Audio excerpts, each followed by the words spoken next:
Bonjour, aujourd'hui nous allons disséquer un ordinateur. D'abord, nous allons voir globalement les composants de l'ordinateur, puis je vais les détailler un par un. Donc déjà, je vais vous montrer les composants de l'ordinateur. Donc là, on a l'alimentation qui transforme le 220 volts pour alimenter les différents composants de l'ordinateur. Là, ici, on a le radiateur qui permet de refroidir le processeur, donc le cerveau de l'ordinateur.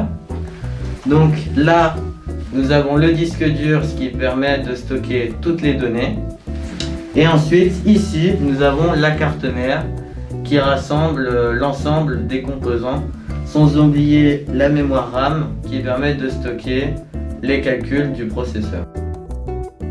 Ça, c'est l'alimentation. C'est ce qui permet de transformer le 220 volts d'entrée de la prise électrique en différentes tensions pour les différents composants de l'ordinateur. Ça, c'est le processeur, donc le cerveau de l'ordinateur.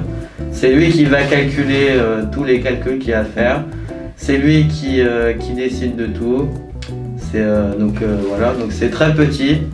Et il faut faire très attention parce que sur les petits connecteurs qu'il y a juste ici, il ne faut pas les toucher parce que la moindre étincelle d'électricité statique pourrait causer des dommages irréversibles. Ça, c'est la mémoire RAM, dite volatile car elle s'efface quand il n'y a plus de courant. Elle permet au processeur de stocker tous ses calculs. Ça, c'est le disque dur. C'est là-dedans où est stocké toutes vos informations personnelles. Donc il fonctionne de manière très simple. Donc il est équipé à l'intérieur d'un disque qui tourne avec une tête qui va venir graver les fichiers directement sur le disque. Et donc c'est pour ça qu'il ne faut pas bouger l'ordinateur quand il est allumé parce que du coup ça fait bouger le plateau et ça peut endommager le disque dur. Il existe également des SSD, donc c'est des disques durs très rapide. Ça fonctionne comme un disque dur, mais à l'intérieur, à la place d'un disque qui se fait graver, c'est une puce comme dans les téléphones ou dans les clés USB. Mais attention, car les SSD peuvent être facilement endommagés, il est donc indispensable de sauvegarder toutes ces données dans un véritable disque dur. Ça, c'est la carte mère, donc c'est elle qui rassemble tous les composants de l'ordinateur.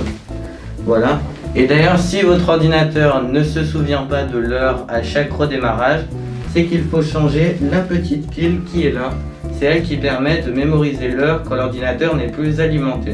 Dans cet ordinateur, il manque un composant essentiel. La carte graphique, c'est elle qui calcule tout ce qui est affiché à l'écran. Elle est notamment très sollicitée lors de la lecture de vidéos ou de jeux. Dans cet ordinateur, la carte graphique n'est pas externe, donc ici, mais à l'intérieur du processeur directement. La carte graphique fonctionne exactement comme le processeur, sauf qu'elle calcule uniquement ce qui est affiché à l'écran.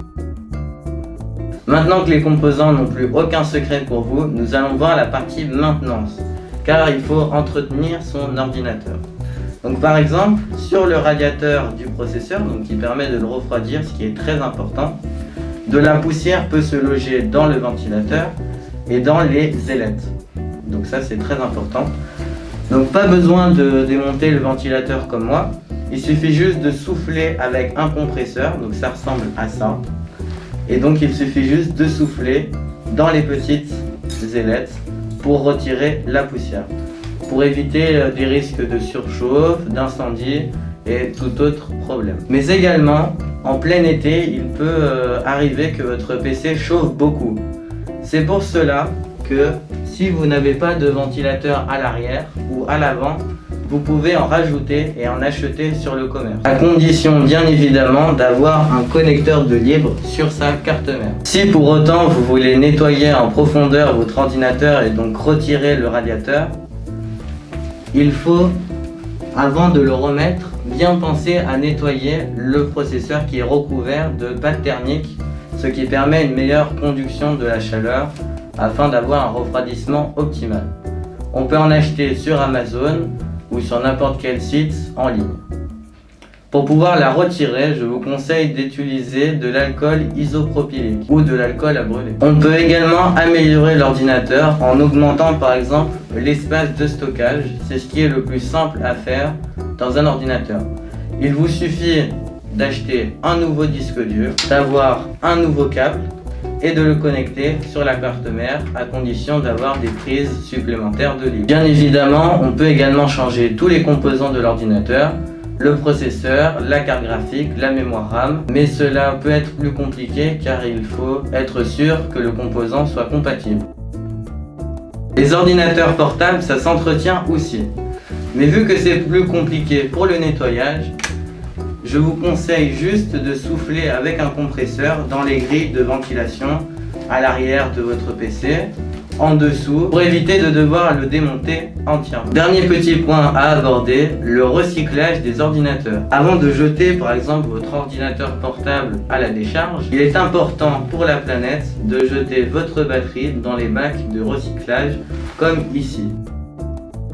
Merci de votre attention et merci d'avoir regardé jusqu'au bout. Suivez-nous sur les réseaux sociaux, sur Instagram, Facebook et n'hésitez pas à venir directement à la ruche numérique si vous avez des questions pour votre ordinateur. Et à la prochaine!